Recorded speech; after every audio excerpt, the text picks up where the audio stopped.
Hello, Scott. Hello, Andy. Hello, everybody. Hello, guys. All right, let me pop my questions panel out so I can see everybody saying hello. Hi, guys. All right, welcome to another edition. The weeks do go by fast. Here we are again for a Tuesday evening Trade of the Week webinar and whatever else we decide we'd like to talk about. So let's just get right into it. First slide is the old faithful. We are not an investment advice service. We're not brokers. We're not registered investment advisors. We are a software as a subscription type service, and we've got some cool stuff to show you today. So please do not construe anything you see or hear as investment advice. If you need advice for your financial family or yourself, got to contact those guys. That's not what we do. All right, we'll get that out of the way. Let's pop into the next slide. You're not alone with trade ideas. We've had a wonderful parabolic subscriber growth. We've had to do some things to kind of absorb that growth. One of the things is getting rid of the one-on-ones. We've had to go to a group training session. I'll get to that. That's at the bottom under the TI University. But let me just take a moment to remind people that this picture here is Barry Anderson's desktop. It's our live trading room at Trade Ideas. And it's got a great price, which is free. And there's a few hundred people in there every day listening, learning about the markets, about the program. Barry does a great job moderating the room, doing a great job moderating the room, trading his own account, and then demonstrating the software in real time. So that room is open during live hours, pretty much, maybe a half an hour before in the morning, but it's free. So just find your way to our site, our website, trade-ideas.com, and in the upper navigation bar, you'll see live trading room. And you can connect to us that way. You do not have to be a subscriber of Trade Ideas to join the room and kind of see what all the fuss is about. Beyond the live trading room, which again is, I think, probably very comparable to a lot of rooms that are out there where people are paying 80 or 100 bucks a month. So free is a good price. Consider saving that money for other tools, for instance, Trade Ideas. Beyond that, we have the 4 webinars during the week, Monday through Thursday, all of them at 5 Eastern, 2 Pacific. This is the Tuesday edition where we go over the trade of the week, the content that was prepared over the weekend. We'll talk about how it was derived and chosen, and talk about why and why we chose it, and what the best way to maybe approach that trade would be. Every week we do a new one. Comes to your email and Monday morning before the bell. So that's kind of our focus today, in addition to a couple other things we feel like talking about. Tomorrow, the Q&A demo. We'll touch a little bit on the new Holly segments. We have 3 buckets or 3 different pools now of data for separate Holly trades, and they're all unique and different. But we're learning more about it as we go as well here. They just kind of dropped it in our lap. So tomorrow, the mad scientists behind those, Brad and Dan, will host the Q&A demo, and that's where you guys can really come in and ask some questions and get leading questions answered right from the horse's mouth, because those are the guys that are behind this push to segment and continue to branch out the AI, which will allow us to do other cool things in the near future. Thursdays are trading studio. Andy hosts that, and Jamie helps him out, and they talk about whatever is going on in the market that day as well, or whatever they feel the need to show you guys. And then the Friday support sessions.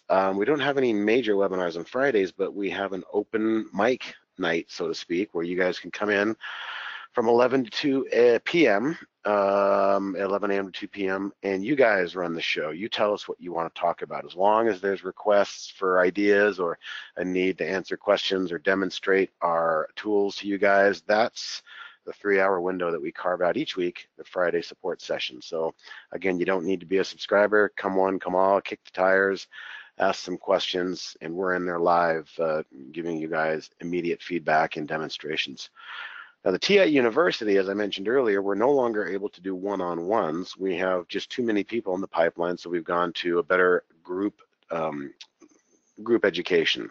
It's basically 4 days long, and it restarts every Monday. Monday is 101, Tuesday is 201, and then tomorrow, Wednesday, we'll get into more intermediate stuff, 301, and then Thursday is advanced, the 401, hosted by Jamie. Let me click into that so you can quickly see we have 4 different courses. And the way in which you click into those is, again, going to our website under the support heading. In the support tab, we have a drop-down menu where you see Trade Ideas University, and you can click in, and you have to register individually for each one of these. So that's the way to get into those. And we go into in-depth stuff, talking about the simple stuff earlier in the week, and then finishing out the week with more advanced type stuff. So we also have recorded those webinars. So if you're looking for that link, you can always email us, and we'll send you a link to that as well. All of this onboarding and all of our assistance and help and concierge products have really translated into these numbers, parabolic subscriber growth on a quarterly basis here. You can see this is the month the AI was introduced. It's also the month I started working here, but I'm not going to take credit for that. Credit goes to the products and the development and the AI team. I was just along for a great ride and continue to look for one. So let's get started. As usual, the theme for my week, trade of the week is, man and machine working together. A great quote from Tudor Jones is, no man is better than a machine, and no machine is better than a human with a machine. And that's who we are. We have the machine, we're human beings, and we're going to try and help you guys as much as we can, orient you to how the tools of our program can help you as a human become a better discretionary trader as well. So let's get right into it. This is the agenda for June 12th today. Got a market recap. I'll discuss some things. Got something I want to show you. I think some of you are really going to like this, and then we'll go into Holly recap after I show you a new tool, which everybody is going to have, but hold out for the instructions on that. Trade of the week was US Steel. We'll look into the genesis of that, how it came about, maybe check in with some of the past traders of the week, see how they're doing. And then just a little discussion on reminding newer traders to not chase green bars, 4, 5, 6 green bars on the daily charts. You got to let these stocks breathe. So I want to try and talk some psychology and maybe even some tactics and some warning signs, to not fall into as a new trader. And hopefully we can finish off with a few chart requests. So if you have any chart requests, hold on to those requests until we ask for them at the end, and you can drop in the symbol and maybe let us know if you're long or short, or thinking about long or short in that respect. All righty, let's get going here. Let's minimize this, and we're going to start with market recap as usual. And market recap needs to start with the S&P 500, the benchmark, the big benchmark. Well, a lot of this might be a repeat from what I was discussing in Jamie's webinar last night, talking about the market, but that's okay. I know all of you weren't there, and I'm happy to kind of repeat what I was talking about. S&P, we talked about this bad day down here, fell out of the range it was holding, and then fell down back into no man's land. But quickly, one day later, popped back up and continued to close back in the range that was important, and eventually break out of that range. So that's where we find ourselves, breaking out of that range. But looking here, we have to look left as always. What is the next level of resistance? Well, it appears that it's going to be this one right up here around 280.50. Basically just looking at this high going back here. So we've had a really nice move with not a lot of pullback or congestion or consolidation, and that's kind of the theme of what I'm going to be talking about here. A lot of slow grinding candles moving higher. But at what point do we have to really throw in the towel and say, I'm just too afraid to chase this train that's been grinding 10 days in a row? I want to wait for some sort of a pullback, and ideally, hopefully you can get one. But if you're the person, and I'll be mentioning this again, that wants to buy after 5 or 6 green bars, you got to be ready for that big pullback, that big breath that price action wants to take. So getting ahead of myself, but on the market recap here, what we see is we're back in this range now. I talk a lot about pivot levels. Prior resistance becomes future support. Well, this level right here was resistance until we broke through it. The second day right there, actually, both those days, the low actually came back and found a baseline at that pivot level and was able to move higher from it. So the S&Ps are looking good. There's really no reason to start talking about bearish anything here, because we're not back where we were in the volatility days of February, March, and April, where we kept coming down and banging on the 200-day and could not follow through. Well, as it were, in hindsight, the 200-day kicked the price action back into play, and there's really no need to be talking about anything bearish here at these levels. We are above all of our moving averages, fanned out. I think it's just a matter of looking and seeing where the pullback could come to and where the resistance is going to be. Where could a pullback come to in the S&P? It could easily come back to that breakout level here at 274.09. It could easily come back to this 10-period moving average here at 275.75. But we're inching out on the tree limb here, guys. At some point, the tree limb's going to get a little weak and snap off, and the price action is going to need a break. Let's go to the NASDAQ, the tech-laden QQQ. A little different story over there, as I mentioned yesterday as well. We're talking all-time highs. Back here, we cleared that. So last week, we made new all-time highs in the Qs for a moment. But that is currently our upside bogey, our upside target. And that seems to be where the price action got stopped again today. Honestly, the Qs did pretty much what we're supposed to do here. Okay, again, we'll get into this in a moment. Breakout 1, 2, 3, and a fourth day. If you're buying that fourth day, get ready for a breath. And the Qs did it right on time, right on target, schedule, I should say. Pulled back at least 2 or 3, sometimes 3, but 2 days will do it. Wanted no part of even touching this 10-day moving average, which to me is an even more bullish sign. Kind of like two magnets when you stick them on the same polarity end and they want to repel from each other. That's kind of what I see when I see price action coming back and not even touching this rising 10-period moving average, and all the other averages are fanned out. So the NASDAQ is showing us leadership. It's showing us incredible strength. I have long since taken off the head and shoulder marks that I had back here as a possibility. Again, you've heard me say you've got to be flexible and be able to turn your head on a dime in this business, because if you get dogmatic and continue to argue one side and ignore the footprints in the sand that are telling you otherwise, you're not going to last very long. So you've got to be able to be a free thinker, have an open mind, and be able to pivot 180 degrees just like that.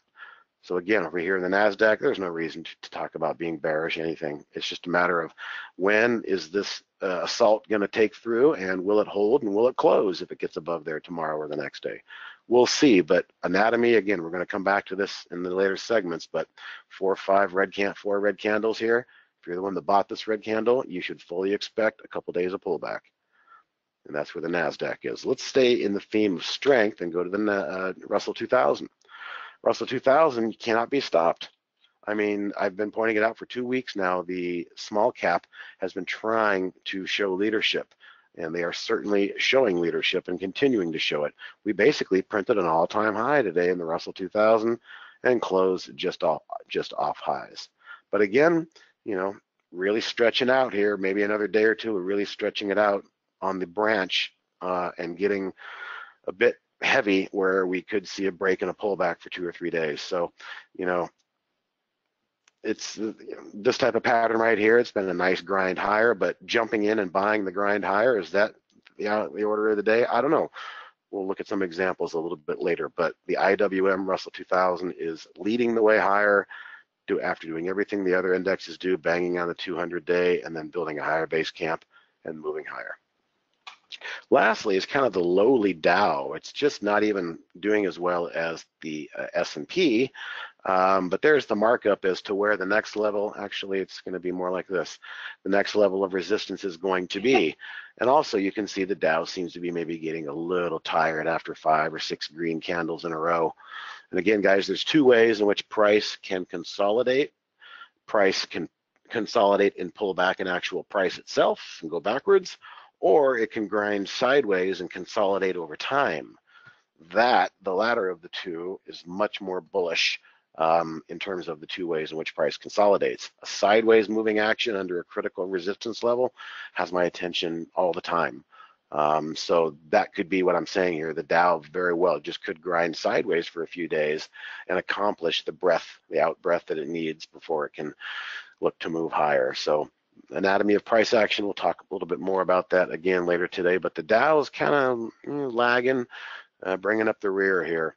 Let's take a look at the EWI, which is what the market was focused on greatly last week when we had a little bit of panic.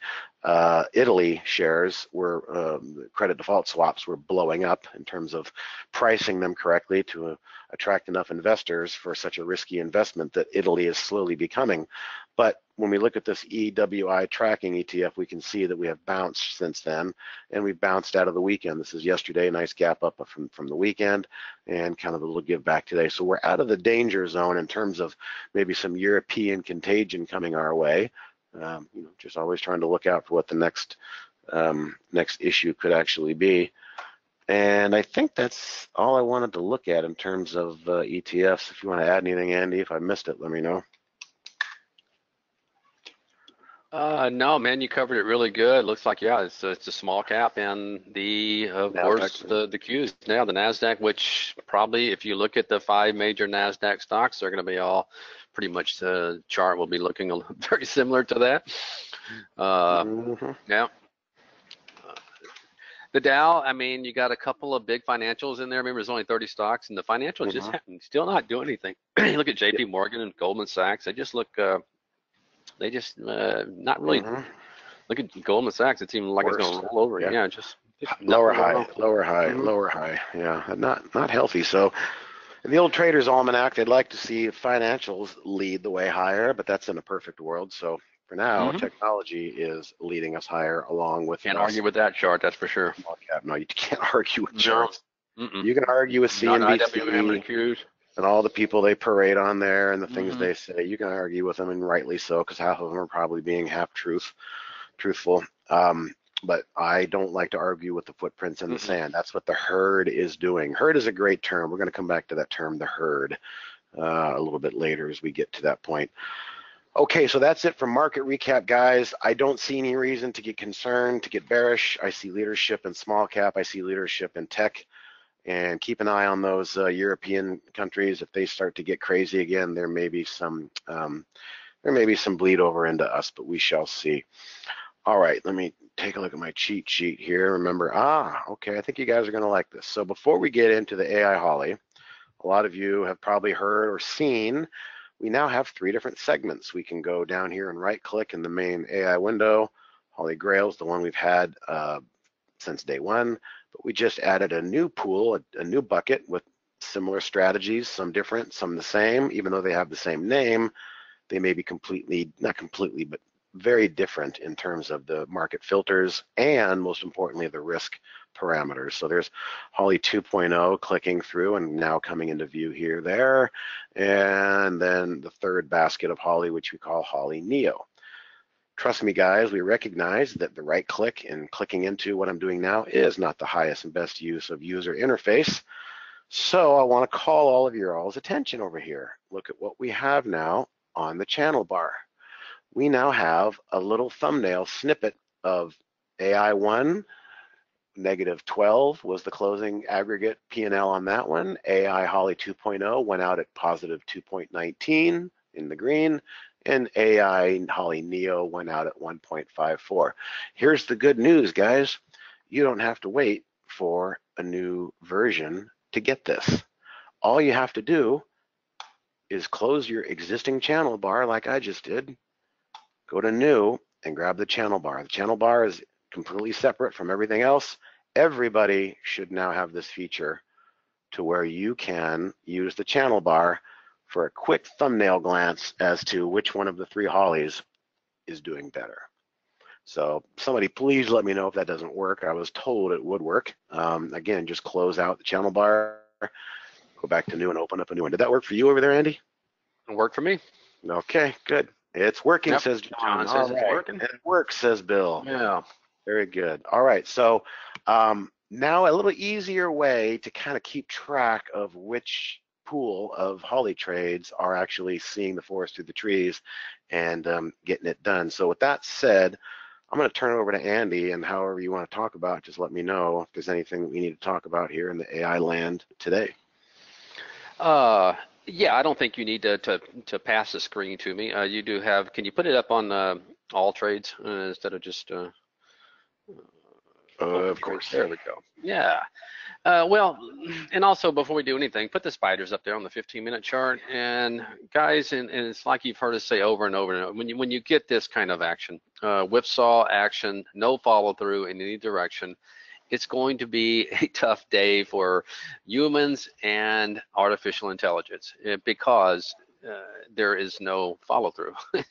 And so you get long, and then the bottom falls out, you get short, and then the bounce comes. And so looking at the overall numbers, I thought Holly did very well. There was a lot of trades, but you can see there, even without going through the segments, just looking at your new channel part that Steve showed you, Holly had some very good trades out there, and she also had some bad ones. But once again, um, when you're in risk on, and obviously when you're in the wrong direction, in the market flip flops on you and goes the other way. Holly is going to run her course. She's going to get out for 5 different exit reasons, and risk on is going to keep going. So, just keep that in the back of your mind when you're judging Holly. I thought she had incredible. Unfortunately, I wasn't at the webinar yesterday, but I was really proud of that because all the risk offs were good. That tells me her timing was good. But in a market like this, yesterday we had a little bit of kind of upward biasness, whereas today it was just a sloppy mess. Of course, at the last 15 minutes yesterday was kind of ugly.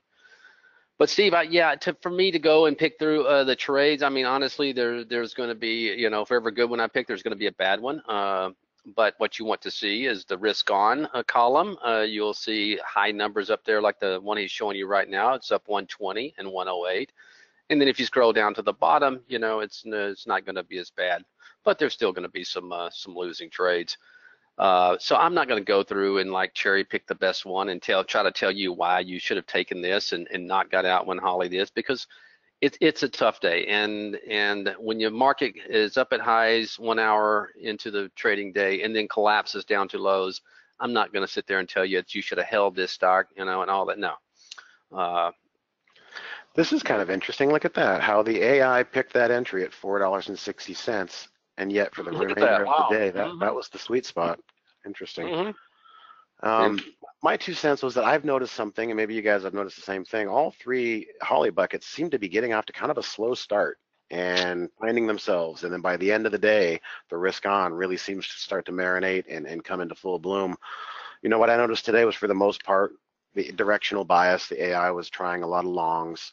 Tried a couple shorts here and there. I think it had maybe only one short that did pretty well, but the remaining other shorts didn't do very well. So it really wasn't much there also in the way of directional bias today like we normally might see. And I'm going to go back to the spiders. This is kind of what you would expect to see on a day like this. Yesterday gave it all back. Today bounced it back doji. So both yesterday and today basically closed the prices where the prices opened after throwing some elbows in each direction for the most part. So these are just kind of nonsensical. Nobody won the day. To stalemate, 2 stalemate draws in a row. Again, maybe we go sideways and drift a little bit, but just a little bit of sideways and a little bit of drift might be enough to help push the market higher. And then maybe we can get a nice risk on day where all the boats are lifted in a nice rising tide. Okay. Yeah, Gio, you got to keep track of some of these things. They might look good, and then you turn your back on them.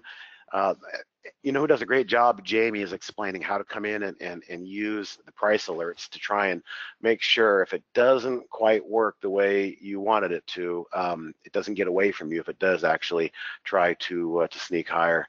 So there's definitely always many examples of what we call a trade around each day, but I try to keep it simple. Is it risk on? Is it risk off? Okay, if it's a risk on day and all 3 Holly segments are doing very well in the risk on mode, that's information for you too. If you're trading your own stock XYZ that has nothing to do with the AI, but the AI is telling you, hey, over here it's working better to kind of hang on for the bigger picture. Maybe sell a third just to let some go, but see if you can let that other 2/3 really work for you. So the risk on, risk off flags can always be beneficial no matter what you're doing or trading. And then I think the directional biases can also be informative when you see something. Yeah. Quick question. I'm sorry, Gio, I misunderstood you there. I was thinking that I was actually, yeah. He wanted to hold it longer. Hey, Gio, that is the #1 mistake that we all make because we're human beings, right? We're wired as hunter-gatherers to grab that bird in the fist rather than try and get the 2 out of the bush, right? It's very hard for us to look at a profit for a few $100s on our screen, and our mind starts telling us, man, if I don't take that profit, it might disappear, and I don't want that to disappear. And that's what we all fear as natural human beings. What we as traders have to start being more aware of is that notion and saying, what I really should be fearing is that I get out here, take $300 and leave 1,000 on the table by the end of the day. Nothing's changed. It's just me getting wigged out, talking myself out of a good trade. So just a couple thought there, Gio. You're not alone on that. That's something we're always trying to overcome, and we're wired as human beings to be as such. Okay, so Calix had a question. Let me see if I can answer that. When you pull up a chart, the last quarter is a different color. Does that have significant? The top and the bottom, the target profits? Are you talking about, okay, so when I just pull up a chart like the spiders, I've got the blue and the orange kind of gradient here in my intraday chart and also showing on the daily chart.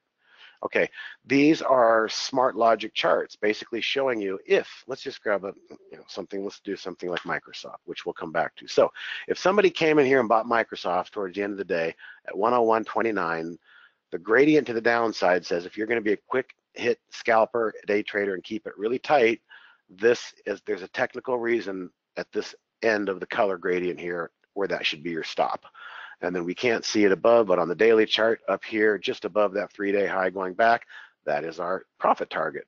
So you see we have a gradient in blue and orange for profit targets. Now that's the same for any stock I type in, all right? But now if I type in something from, or if I click into a symbol from the AI, it's the same thing, but we're using different colors. We're using green and red, and you're also getting buy tags and sell stop tags and profit target tags and current price tag.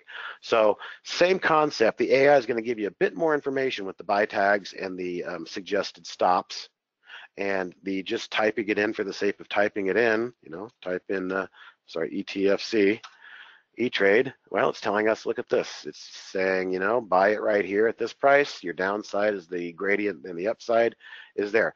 Now, of course, that's just a suggestion. You can do whatever you want, but that's what is going on. You understand up and down, but what is the left margin? What am I missing in the left margin? Andy, do you know what I'm talking about? I'm not sure what he's referring to there. Yeah. From the left? No. This right here, this win percentage, the charts. I don't know where to orient my eye. I'm sorry, Joe. Or Calix. No, I think Calix. No. Question. Yes. The entry color. Okay, the entry color. On the chart or on the grid?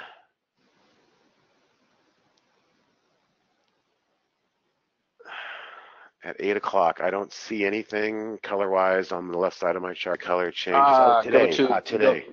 Go to a Holly trade. Okay. I know what you're talking about. Yeah, okay, I'll do that. We'll go back to data here. All right. That's a grid. That's the exit. The color change is the exit. Okay, so the dark color is the instigation of the trade. Along lines up with the blue arrow. The blue arrow is pointing up, so this is a long trade. See where the color stops being dark and starts getting really light? If that's what you're talking about, that is a signal graphically at where risk off became into risk on. So whenever we have a Holly trade, let's try another one here. See how the dark didn't last very long. That's not a good example. Let's try one where we have more darkness. That one didn't last very long either. Here we go. So the dark shaded portion is when Holly was in risk off, and then once the risk off was closed, in this case reduced risk, exited. For the rest of the day, it's a lighter color shade to signify that that's the risk on. So hopefully that answers your question. Risk on versus risk off. That's not what you mean. Okay. On a non-Holly trade, what instigates the color change? The color change will be instigated based on there is no reason for the color change starting here. That's just a graphical user interface. The color to the downside and the upside is calculated, as I think you saw, by the current price. If you're asking me why does the color gradient start right here, I have no idea. There really isn't any reason that it does. I believe it's just it has to start somewhere, and that's where the developers decided to put it. So I understand your question now. There is no significance to this price level where the color started. The significance for you guys in typing these things in from scratch is where's the upside and where's the downside target. This left margin means nothing. Okay, cool, no problem. I know I missed Don. Yeah, AT&T, great. So now AT&T and Time Warner are not going to fight over my business anymore. Offer me, $300 Visa credit card. Exactly. If I switch back, But the question is, do you think Netflix will keep dropping? I don't know about Netflix. We can save that one and come back to it. It's riding its moving average. It did what the market did the last 2 days, put in some dojis. I would just probably keep an eye on what the general market wants to do, but that's a darn good looking I trend. think he was referring to the merger. Maybe it's trading down in after hours. Is Oz okay? Yeah, Is yeah, it going to do something in a yeah. little bit? Not No, exactly happy not about bad. it, but in the bigger picture, all we need is a close above that 10-period moving average Hmm. to keep this thing intact. All right. So, okay, great. So that's Holly, and again, the nice advance, the nice announcement to make was that everybody can grab that new channel bar, and it's probably not a bad idea to save your layout, guys. If I'll do it too, save layout, default layout, overwrite, okay. Now that's locked in there. All right, let's continue. So we're going to go past the Holly stuff, and we're going to go into trade of the week now. Channel bar Holly. Okay, trade of the week was U.S. Steel. Well, one of the first things I go to on the weekends before I start talking to the other guys about the short list is, where did we find these trades? Well, one of the first places I want to go to are the Holly trades, and so I quickly just ran a history last week. I'll spare you the history; it'll show up in here. But it was early in the week with that buy tag right there, and I looked at it and I said, this thing is really forming a nice wedge. And notice the moving averages are all fanned out: 10 above the 20, 20 above the 50, and the price will tickle or touch that 10 period and bounce right back up and close above it. Bigger picture, kind of an inverted head and shoulders down here. Hmm. Left shoulder, inverted head, inverted right shoulder. So the price action coming into the weekend after Holly called something out that saw some interest that day, well, we've had no interest really at breaking out of that range, but patience is a virtue in swing trading. And so this, to me, looked like a pretty darn good setup. Now, I will admit, I never, ever, ever take trades based on what's going on in the news. I take trades based on what's going on in the chart. But I'm not a fool. I knew exactly what was going on this weekend with G7 summits and world trade.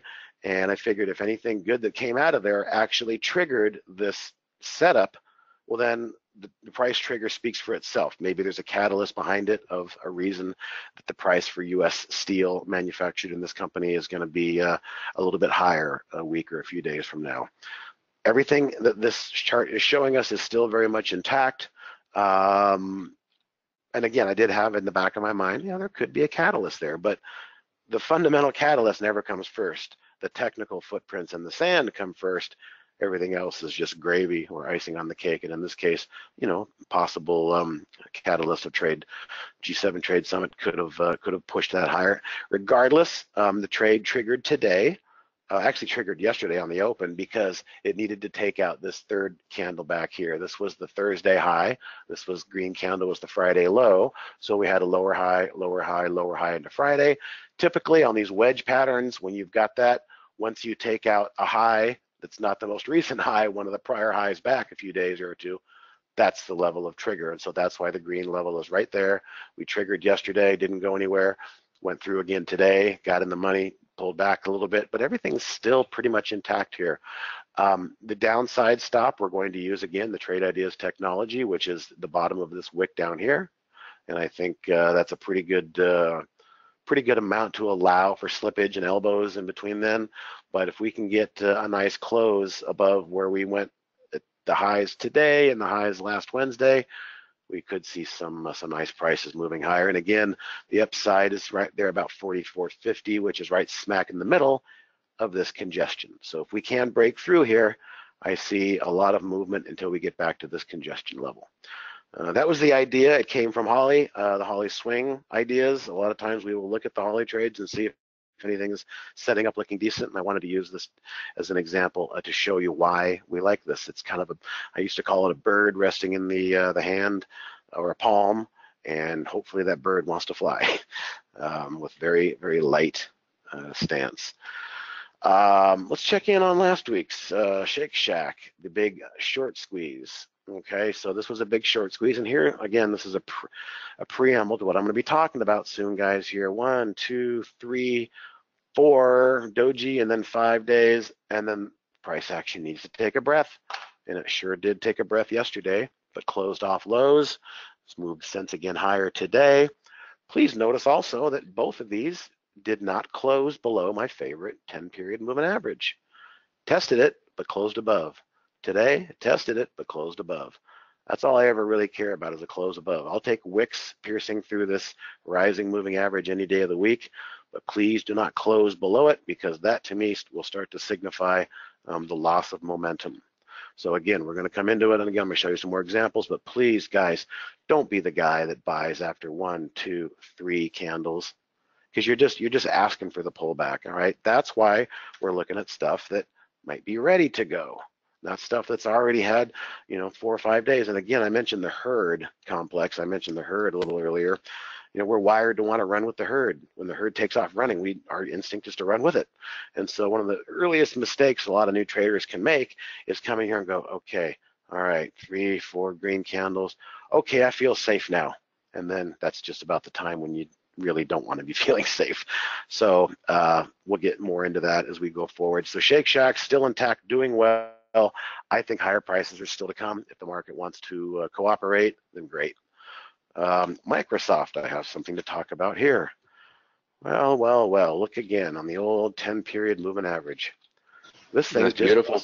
does not, and guys, 1 day of price consolidation and 3 days of sideways time consolidation. I think you guys might want to put a price alert in Microsoft tomorrow, because if this thing takes out the high from 2 days ago, trade of the week 2.0,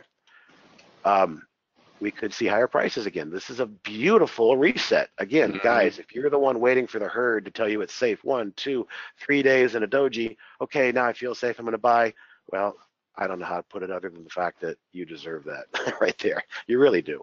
And until it's happened to you a few times and it stings and you realize it, you can't go following the herd. You've got to run contrary to the herd to be successful in this game. And there's just really no other way to put it. You're not going to break away from just doing what's safe and following everybody. You're going to have to take contrarian entries. You're going to have to do things that seem unorthodox sometimes. So that was a great segue, really, for Microsoft still being intact on the trade of the week. A nice example of sideways price consolidation. And this moving average is really forcing the issue here. I bet we see that blue line taken out tomorrow. All right. Okay. Can you, I'll look at New York Times. I know it's doing better, Calix, but I honestly had nothing to do with that one. I was on vacation that day. It's coming back out of the doldrums. It's building what I would call a very slow moving base, or attempting to. I don't really know what to say about it from here, because it's kind of in no man's land between that point and this point down here. That's all I really could have for you, unless Andy sees something that I don't. But yesterday No, was I encouraging. agree. I mean, I can see it setting up. You got the 10 crossing the 20 right now, and you might get that spread in the moving averages. Hopefully you get a little sideways action here and let that 10 catch up. I can see it setting up, very similar to something like X, but need a lot more information, yeah. This is what I like to imprint on right here, guys, visually. Nice move. Didn't buy it early, waited for the pullback, waited, watching, and now we've got our blue line ready to stock, so we can set it and forget it. I really feel this moving average is going to push the price higher, barring any black swans. Now, reminder, guys, tomorrow is Fed Day, meaning the Fed is going to be on the hook once again to explain why they didn't or did raise interest rates. And if the market doesn't like what they hear, we could have some volatility. So for Fed days, which is what tomorrow is going to be, the first hour and a half, 2 hours, you can get your work done, but then everything just kind of goes into holding pattern, wait and see mode until 2 o'clock Eastern. And then I can probably almost guarantee you, I hate to use the word guarantee, but it did it for me last time we had Fed meeting, and I tweeted, the only thing consistent about a Fed meeting is that we're going to make a new high and a new low after 2 o'clock Eastern, because the volatility kicks in one direction, head fake, reverse other direction. That's typical for a Fed day. So be aware that at 2 o'clock Eastern tomorrow, the fireworks are probably going to show up again.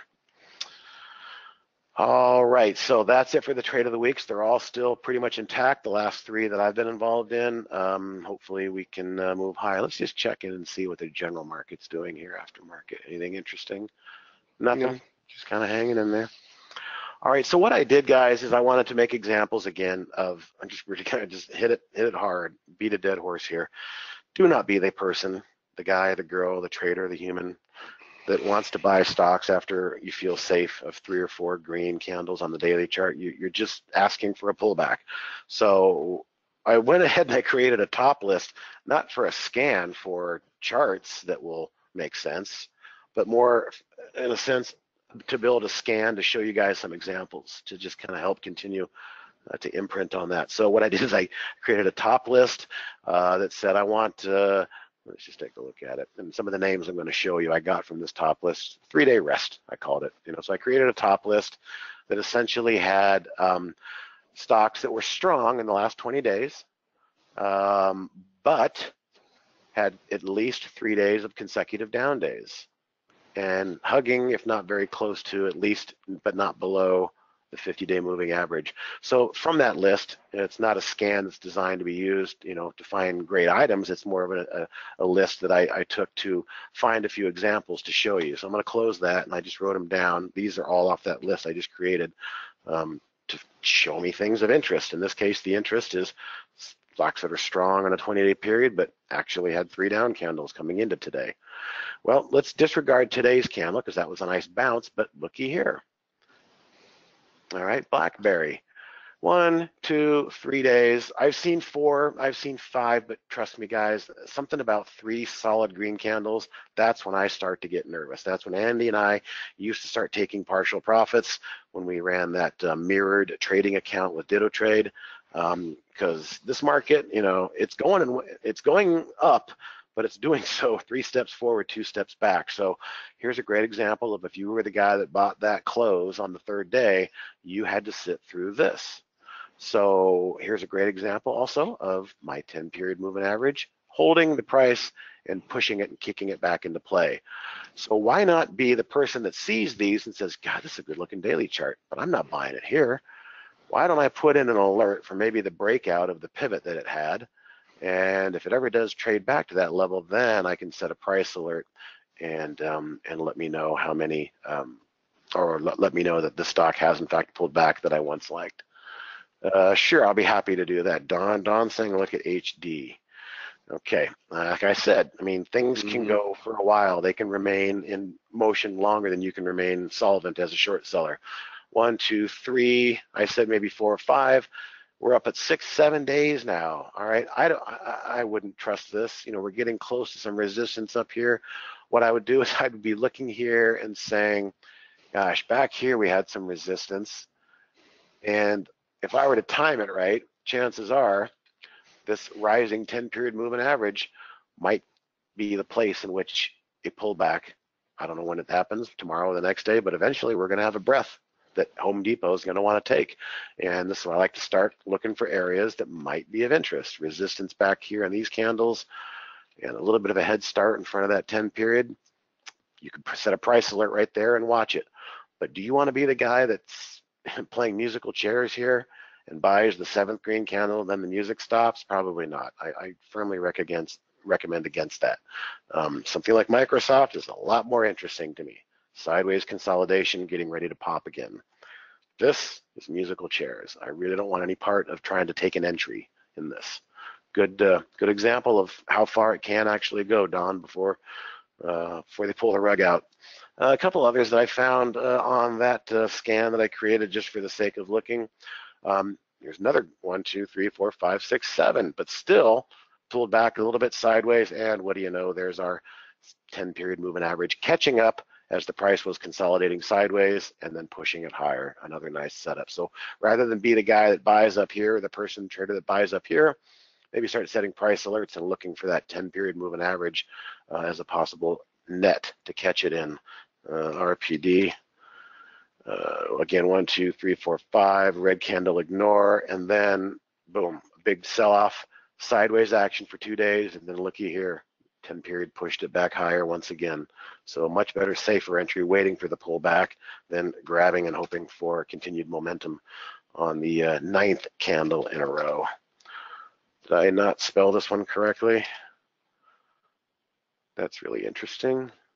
OSR is what I have written down. Ah, and Andy's telling me he just lost his internet.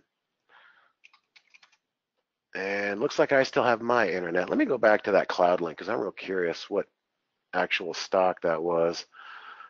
I'll sort by, oh, QSR. Pfft, learn how to write, Steve.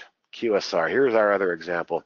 All right, so a really nice trending and then a pullback. This one pulled back a bit deeper, but still, you know, if you're gonna be the guy to take an entry up here after all those nice trains in a row without a hiccup or a breath or a pullback, it's gonna come, but it's gonna come eventually. So try and maybe focus looking for these pullback entries rather so much than the new high entry. Here's the last of my examples I want to really imprint on. I did Microsoft, but this is very similar to Microsoft, guys, right? 1, 2, 3, 4, 5 plus a doji. Well, you weren't punished so much for buying, but you certainly had to be patient. This is a beautiful setup. I'm going to go ahead and mark this up right now because I want to know, even though it's a high price stock, 266.50. I'm sorry, 266.59. So I'm going to go to 60. Price alert at 60, and I'm just going to leave it at that, no notes. So a really nice looking sideways movement, and look at that moving average, 10 period coming up to catch it, starting to push the price a little higher. I think this one could be very interesting. So rather than being the guy that bought after 4 or 5 days of feel good green, you have to expect this. And so either they're going to pull back deeply or they're going to pull back a little bit shallow, or maybe shallow and sideways like this case, but that's a good looking chart right there. So again, I just went through that whole exercise for newer traders to just catch themselves not being the person that's chasing the herd and the last one to come in and play musical chairs, because the music will stop on those if you wait until it feels safe. Nobody likes to buy pullbacks, but if you can start to imprint on what these good pullbacks look like, I'll add Microsoft again, not bad, much better probability for success, in my opinion, back here, waiting for that pullback and sideways action than trying to buy the 6th green candle and hope for a 7th and an 8th. All right, I assume Andy's still lost his internet. I guess that's what happens when you live in Texas in the summertime. You get those cloud storms. All right, so we got a couple minutes. I'll go ahead and finish without Andy, if not a problem. As I mentioned, if somebody wants to look at a couple of charts, we have time for 3 or 4. Let me know if you're long or short, or thinking long or thinking short, and I'll be happy to take a look at it if people want to. If not, then we'll just get to the top of the hour here a little sooner and pass it back to Scott. So I'll leave it open. Okay, AMD. Okay. Which link were you talking about, Gregory? The top list that I just made? I kind of said there wasn't a lot of value in it. I was just using it to find examples of stocks that pulled back. I think the value is more in the charts that I was showing you on how to imprint on. Okay, AMD.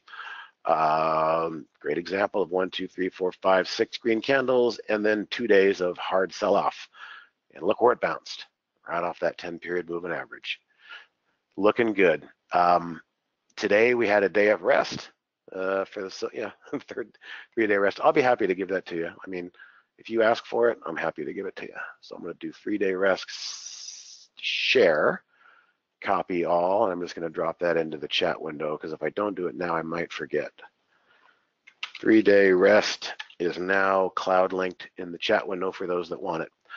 And back to AMD for, who was it? Who asked for AMD? Offer Shalom. So it doesn't look bad. I think the next order of business is, can it take out this high going back here? I mean, it is right there, and the good news is it's had its day of rest. Not only that, look at that, it gapped way down this day, shook out all the stops, and bought it back. I always like to see that as well, right on the open. Just hang up the weak buyers upside down and let them dump their shares out of their jeans as the HFT and algos basically do that, and then it's clear sailing higher. I think the only question left is can it take out this high going back here? It looks poised. It may take another day or two, but we will see. NKTR. How about NKTR for a long? This one's had some bad news. and it's just holding on the shelf here, kind of like Elmer Fudd by one finger with Bugs Bunny getting ready to step on it. I don't like this for a long, if that's what you said. Yeah, I think these moving averages are all fanned out, and this 10 period's coming down to meet it. I'm going to be real curious to see what happens to the price when this 10 period moving average gets down close to it. I don't like the way it hasn't attempted to really bounce. It's just hanging onto a ledge down here. Nectar Therapeutics, it's a pharmaceutical, which means they may be having trouble with their pipeline, and that's never a good thing. I don't like the way this chart looks. I'm just going to be completely honest with you. The 10-day SMA is almost like magic, David. I'm sure you've heard Sean and Jamie both go, how did I miss that all these years, until Steve showed it to me. Now they're believers as well. All right, last one for Calix is Bank of Internet, BOFI. They used to call it Bank of Internet, now they call it BOFI Holdings. This one used to have a big short float, and it's worked a lot of it off, but still 20%. So 20% of short sellers who are still stubborn and have not gotten out of this thing might have to figure out what they want to do. This is a nice flagging pattern, and thank you again for this example. 1, 2, 3 days of green, and the buyers wind up jumping right into either a pullback or congestion. In this case, sideways congestion is good. I think a perfect day for BOFI would be to try and sell off a little bit, tag this 10-day moving average. Look at how they're all fanned out perfectly. 10 above the 20, above the 50. It's what you want to see. Nice short float to kick this thing even higher with shorts and panic. The volume has been very good as of late, coming right off of this push out of the nice congestion. That's a very good looking chart, Calix. I like it. Yes, it fits a lot of the examples I'm talking about well. Very good example. Thank you so much. But keep an eye on this 10 period.